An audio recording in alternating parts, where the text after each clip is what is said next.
day 2 of our 72-hour fast. We are at the 47-hour mark of 48 hours to finish day 2 and start to turn to day 3, 72 hours of a water fast. Hi, it's Jane Mitten. Jane Does Keto.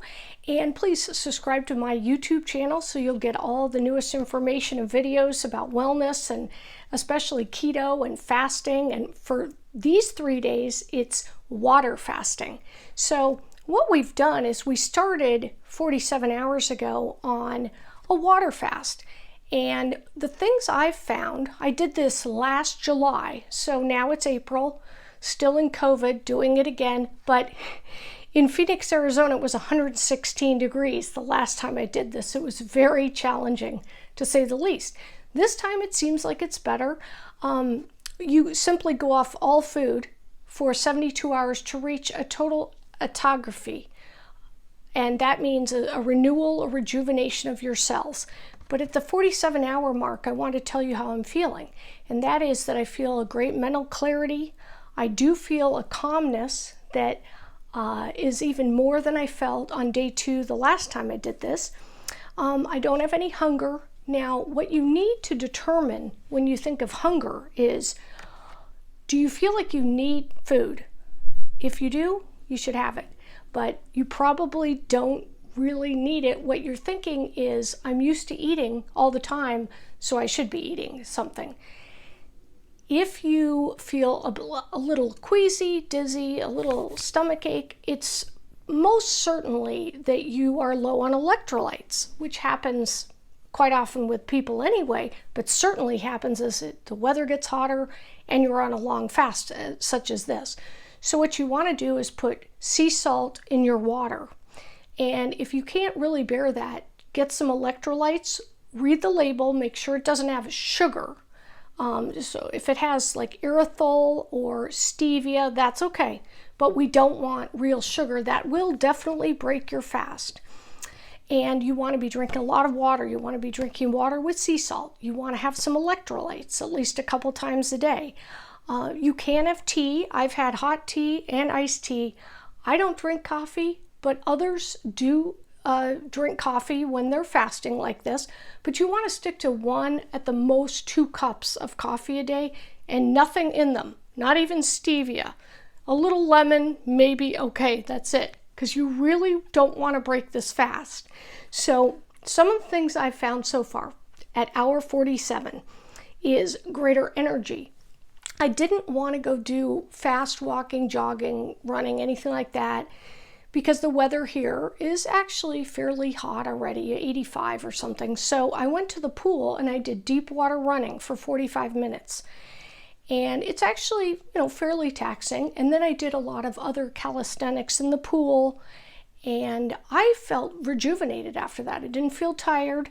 At 48 hours, the fat is really burning at the fastest amount it can, and you have rested and cleansed the body completely. But between 47 hours today, now, and 72 hours tomorrow around 5 or 6 p.m., what you find is this regeneration of the entire body, the cellular nature of the body. And one thing I wanted to go over that's going to be very important to all of us is the refeeding of the body. So when you finish a fast, as long as 72 hours or longer, it's absolutely imperative that you refeed in a certain way. And if you don't, it could be dangerous to your health. Again, I'm not a doctor. I am simply telling you about my experience with keto and fasting and longer fasts such as this one. So when you refeed, this is what I would recommend. When you're going to eat at the 72-hour mark tomorrow night, start with maybe a quarter to a half an avocado, a little celery, a little cucumber. This is not an entire plate of food though. You could have 4 or 5 nuts. Macadamia nuts are best on keto, so I may recommend those. And then maybe wait an hour or 2 and then have some fish. You could have some salmon, maybe 4 ounces, some cod, some sea bass. You could have a little bit of chicken. I would kind of stay away from beef. And then the next day, you also want to follow the same protocol where the day after, you probably want to eat maybe twice, but again, light meals and still be hydrating. And if you eat heavy carbs, sugar, alcohol, rice, pasta, pizza, right after you go off a 72-hour fast, it will put your body in an extreme state where you gain weight rapidly and you could cause your heart to race. You just don't want to do it.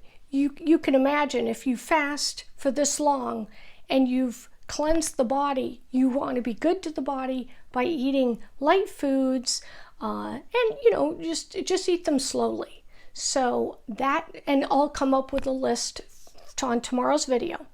But you're obviously doing great. I'm proud of all of us. It's amazing thing. It makes your skin look kind of glowing and supple. You're maintaining your muscle mass while you're losing fat, and you're just doing everything you can to make the body run at a much higher clip and a better way. So congratulations on day 2, 48 hours, and let's roll to 72 hours on our fast. And I'll see you tomorrow. Get a little extra sleep, breathe, and drink a lot of water. Remember to follow my YouTube channel, Jane Mitten, and also Global Jane on Instagram.